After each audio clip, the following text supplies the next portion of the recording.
Salut les pintouilleurs, bienvenue dans cette nouvelle vidéo Quick Tip pendant laquelle je vais vous donner toutes les recettes que j'ai mises au point, que j'ai utilisées pour mes petits américains de Flames of War. On revient donc aujourd'hui sur du Pitou en 15 mm pour Flames of War, très belle figurine que je vous ai présentée dans cet unboxing. Que je vous mets bien sûr dans la description de cette vidéo. Et comme je l'avais fait déjà il y a quelques semaines pour les soviétiques, eh ben, je vais vous partager aujourd'hui toutes les recettes qui m'ont permis de mettre en couleur ces petites figurines. Warning tout de suite dès le début, bien sûr c'est de la figurine en 15 mm, mais tout ce que je vous partage là est parfaitement transposable à du 28-32 mm, voire à du plus gros. Moi je me mets volontairement dans la mouise en faisant des figurines beaucoup plus petites, beaucoup plus fine, mais tout ça vous pouvez le réutiliser sur des pitous plus gros et je vous encourage même à le mettre en pratique sur des pitous plus gros, surtout les recettes là que je vais vous montrer, parce que ça ferait des gardes impériaux absolument parfait. On est sur une figurine donc avec un uniforme vert et blanc cassé, et puis tout le reste marcherait aussi parfaitement bien. On a du cuir, on a du métal, on a de la peau, bref, tout ce qu'il faut pour faire plein de figurines historiques, futuristes, fantastiques, dans toutes les échelles possibles et imaginables. Non, cherchez pas à régler le son de votre vidéo, c'est vraiment moi qui ai le nez complètement bouché aujourd'hui, je serais vachement mieux en train de faire dodo et en train de faire des bulles dans mon lit, mais non, j'ai plein de tutos à tourner, je partage au minimum une vidéo par semaine, que ce soit sur mon YouTube ou sur mon Patreon, je tourne entre 4 et 5 vidéos par mois, et c'est vraiment un minimum, là je suis plus sur du 6 ou 7 en ce moment. Donc même quand t'es malade, eh ben, il faut se mettre à l'atelier et bosser. Donc aujourd'hui, on bosse sur lui. Donc ça c'est ma version test. J'ai fait plein d'essais sur celui-ci. Maintenant que j'en suis satisfait, j'en suis ici. Là tu dis, ah oui, il a déjà fait l'uniforme. Oui, comme pour les soviétiques, l'uniforme je l'ai traité à part pour qu'il soit plus facile à retrouver pour les gars qui veulent peindre des uniformes. Je fais toute une série d'uniformes. Donc j'avais fait pour les soviétiques. Et là je le fais aussi pour mes américains. À l'heure où tu vois cette vidéo gratuitement sur YouTube, la vidéo de l'uniforme seule, elle est en avant-première sur mon Patreon. Les avant-premières sur mon Patreon, elles y restent pendant un an avant de débarquer, au minimum un an même, avant de débarquer sur YouTube. Mais ne râle pas, je vais quand même te donner toutes les recettes pour faire cet uniforme, et puis je vais te montrer aussi tout le reste. Je fais les parenthèses tout de suite. Primo, tout ce que je vais te montrer, c'est disponible sur la boutique Mini Socle. L'excellent pinceau Da Vinci Maestro, t'as la palette humide, t'as la pintouillette, le petit chiffon lavable et réutilisable que j'utilise pour nettoyer, pour rincer mon pinceau. C'est économique, c'est écologique, c'est pas à l'écran. Tchouk, je l'ai mis sur le côté pendant que je tournais la conclusion de l'autre vidéo. Les peintures AK que j'utilise, etc., etc. Si tu veux me soutenir, si tu veux m'aider à continuer à proposer plein de contenus gratuits, et ben viens faire un petit tour sur ma boutique Mini Socle. Pour m'aider, voilà, si toutes les gammes que je te montre là, toutes les recettes que je te montre, tu les découvres grâce à ma chaîne et que tu les réutilises grâce à ma chaîne, et ben ce serait cool de venir soutenir ma chaîne plutôt que les énormes boutiques qui ont peut-être les mêmes produits, probablement, encore que non, maintenant j'ai beaucoup d'exclusivité, mais certains produits qu'on a en commun, elles peuvent les proposer moins cher parce qu'elles ont plus de volume de vente, mais en contrepartie, elles font pas de contenu du tout. Et tu peux aussi me soutenir sur Patreon. Donc il y a les vidéos en avant-première. Chaque mois, je publie 3 nouvelles vidéos. 2 avant-premières qui arrivent au bout d'un an sur YouTube et une vidéo exclusive qui, elle, arrivera jamais sur YouTube. À ce jour, il y en a déjà 64 et comme il y en a une nouvelle chaque mois, et ben, au jour où tu mates cette vidéo, il y en a peut-être 70, 80, 3000, on sait pas. En tout cas, ça aussi, tu as toutes les infos dans la description. Je crois que j'ai à peu près tout dit. On commence bien sûr par l'uniforme. La figurine avait été sous-couchée en grès et cire. J'ai mis du olive drab sur les parties qui vont être vertes et j'ai mis du gras haut sur les parties qui allaient être blanc cassé. Une fois que ça a été bien sec, j'ai mis 2 jus bien dilués de Pearl Grime, un shade de chez AK que j'aime beaucoup. J'utilise plus que les shades AK maintenant depuis plus d'un an parce que elles font pas d'auréole et elles ont un rendu bien mat quand elles sèchent et j'ai aucune trace blanche, j'ai aucun souci, donc perso j'utilise plus que ça, c'est ce que je conseille aussi à tous mes élèves.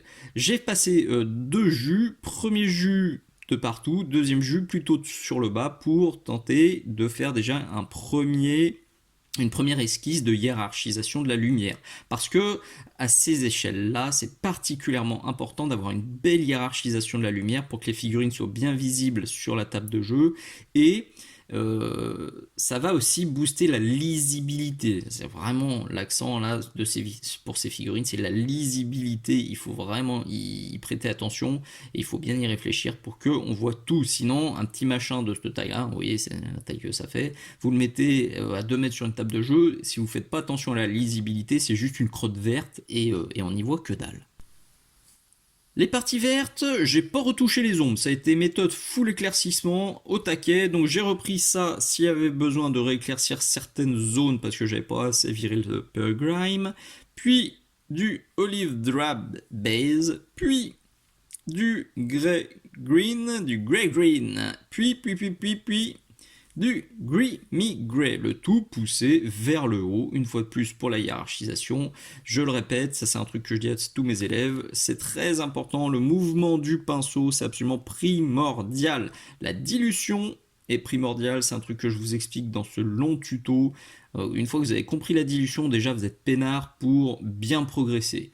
Et une fois que vous avez compris que votre pinceau, c'est pas juste un outil lambda, mais c'est vraiment limite une baguette magique qui a beaucoup de façons de l'utiliser. Ça, c'est ce que j'utilise c'est ce que j'explique dans cet autre tuto. Et ben là, vous êtes le roi du pétrole parce que vous avez tout compris pour réussir des dégradés de ouf et pour vraiment vous amuser quand vous allez peindre. Puisque une fois, c'est comme quand on joue un instrument de musique et qu'on fait du solfège. Ben, une fois que finalement la musique on la connaît par cœur, et ben on s'amuse, vraiment on s'éclate. Et ben c'est la même chose avec la peinture. Le pinceau, une fois qu'on a compris comment il marchait, on s'éclate, on n'a plus à s'inquiéter de si on fait bon, c'est forcément on fait bon, et après on peut penser au reste, et notamment à s'amuser.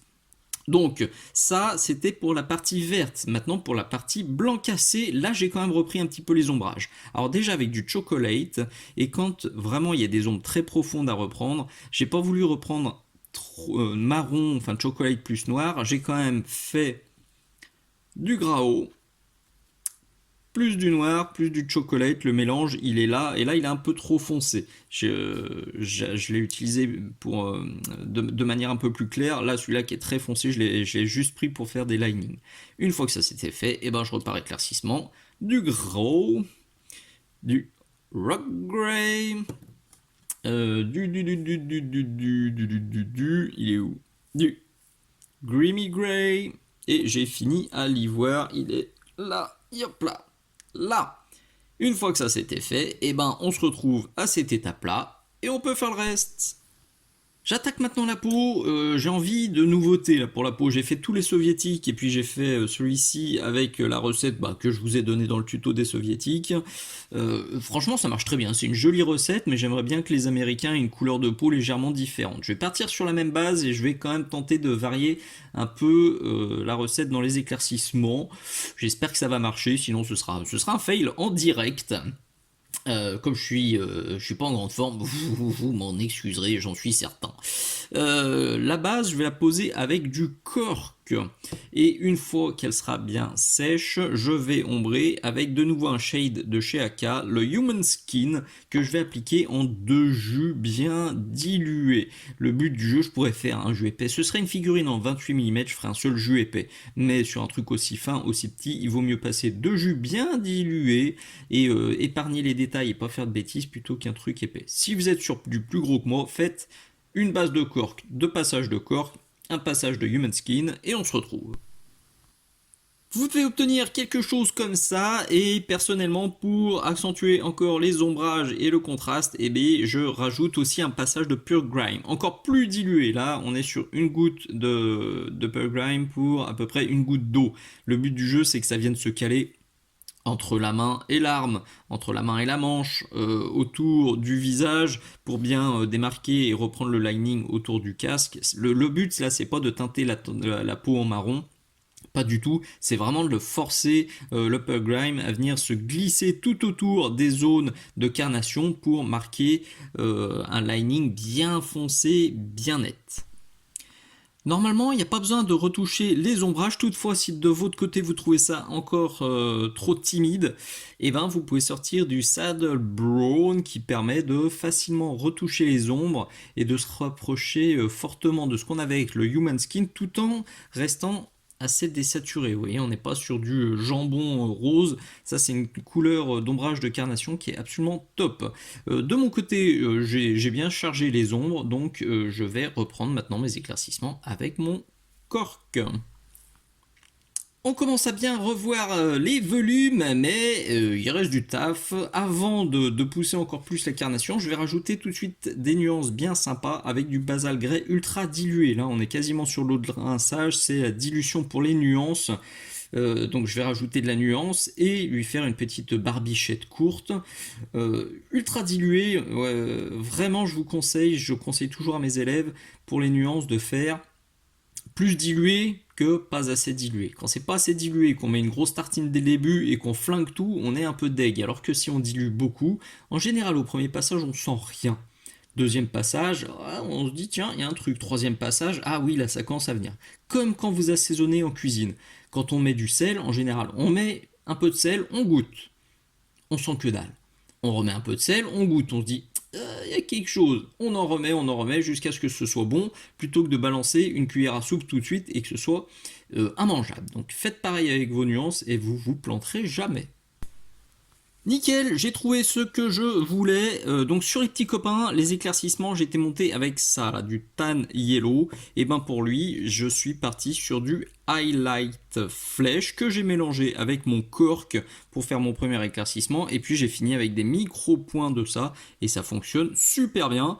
Donc voilà, ça sera sûrement la recette pour tous les petits copains à venir. Je vais me faire vite fait les marquages orange. C'est à ce moment-là que tous les joueurs vraiment historiciens partent en PLS et se disent mais qu'est-ce qu'il fait, pourquoi il rajoute du orange. Oui, moi ma petite bande là je vais pas forcément la jouer à des jeux de Seconde Guerre mondiale, peut-être plus tard, j'en sais rien, mais là je joue plutôt ça à des jeux d'escarmouche uchroniques comme Mars Code Aurora. C'est pour ça que justement je prends plaisir et je fais exprès de rajouter des petites touches qui vont intensifier, qui vont vraiment marquer une rupture avec les uniformes historiques et avec les couleurs historiques pour qu'on vienne pas me dire ah là c'est pas le bon vert, là c'est pas le bon blanc cassé, patati patata. Non, voilà, au moins en mettant une petite touche de orange, et ben j'indique clairement que c'est mon schéma à moi et que je cherche pas du tout à faire un truc très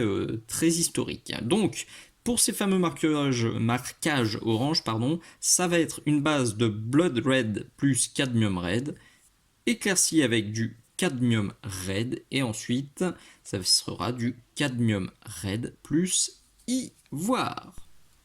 C'est tout bon pour ça, il reste quasiment plus que des petits détails. Je vais commencer par le gilet pare-balles. Je vais partir sur la même recette que les zones de noir là, que j'avais fait sur celui-ci, notamment les petites sangles. J'ai fait un noir légèrement bleuté, je trouve que ça fonctionne très très bien. Et ça apporte un petit peu de fraîcheur, enfin un petit côté froid au milieu de toutes ces zones chaudes. Donc ça contraste parfaitement. C'est du noir, bien sûr. Éclairci avec du dark grey, donc là c'est du 100% éclaircissement. Ensuite du dark blue grey et des ultimes points de lumière en pale blue. On est bon pour ça. Par contre la palette ça devient n'importe quoi, je pense que je vais devoir la changer, j'irai pas au bout de cette figurine sans en changer, c'est pas très grave. Petite sacochounette qui est ici, pareil, recette de cuir très simple, très classique, une base de noir, éclaircie avec du chocolate, puis du Mud Brown, et je finirai, j'en ai sur la palette, avec quelques petits points de lumière en Rock Grey. Il reste une petite gourde ici, je vais pas me prendre la tête. Je vais réutiliser la recette que j'avais faite pour l'uniforme des soviets en la simplifiant parce que c'est minus, donc voilà, je vais speeder. Donc je prends ce qu'il y a dans le coin. Donc en gros, je vais mettre un peu de Zandri Dust pour la base. Ah bah tiens, j'ai du Chocolate qui est là, donc ça va faire mon ombrage. Et pour l'éclaircissement, ça va être du Vampiric Flèche et j'utiliserai sûrement mon Rock Grey qui est là pour faire des éclaircissements ultimes. C'est un micro détail.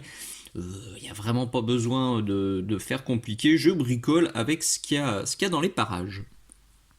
Nickel, comme ça, l'arrière, on est ok, il restera plus que les deux bouchons des petites gourdounettes qui seront en métal, métal que je vais faire de manière ultra classique, une recette que j'ai déjà éprouvée un paquet de fois, c'est simple et rapide, ce sera du gunmetal sur lequel je vais faire deux passages de Black Knight de chez AK, et puis je reprendrai les arêtes avec ça, donc du plate mail metal de chez Army Painter, et si besoin, s'il y a des arêtes vraiment à surligner de manière très forte, ce sera avec ça, de l'argent métallique Prince Auguste R.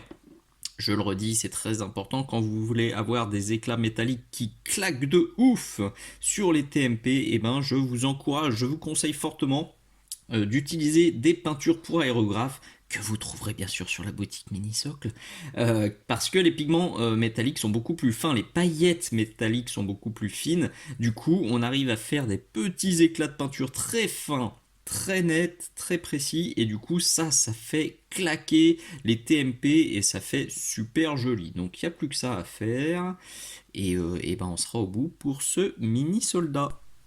Et voilà notre petit militaire terminé, que des recettes très simples mais ultra efficaces. L'ensemble est harmonieux. Moi j'aime beaucoup ce résultat, c'est tout fin, c'est tout petit et pourtant bah, voilà, moi, je trouve ça parfaitement lisible et parfaitement sympathique sur la table de jeu. Son petit pote est là. Hop, si tu l'avais pas encore vu, s'il était sur la bannière. Mais voilà, il rejoindra le plateau dans pas longtemps. Et puis d'autres vont venir très très vite. J'espère que tu as apprécié ce tuto. J'espère que toutes ces recettes te plairont. Pense bien, s'il te plaît, à mettre un pouce vers le haut. Pense bien à t'abonner. Pense à partager, à parler de Minisocle à tous tes copains. Pense aussi à mettre un commentaire de temps en temps. Un merci, un bisou, un poutou. Pour tout ce travail partagé gratuitement sur YouTube, ça fait plaisir et puis ça aide ma chaîne à se faire un petit peu plus connaître. Et puis si tu veux me soutenir et me remercier, t'as la boutique Minisocle, tu as le Patreon Minisocle sur lequel à ce jour il y a presque 80 vidéos inédites, et comme j'en mets des nouvelles chaque mois, il y en aura bientôt 100, 200, 3000, je l'espère. En tout cas, c'est toi qui as les cartes en main si tu veux que tout ce travail continue. Et viens me soutenir, viens me filer un petit coup de pouce, un abonnement d'un jour, d'une semaine, un mois, n'importe quelle durée, il n'y a pas de petit soutien, c'est super important et ça m'aide à tenir. Allez, des bises, à très bientôt pour un nouveau tuto sur des petits pitous en 15 mm. Ciao ciao.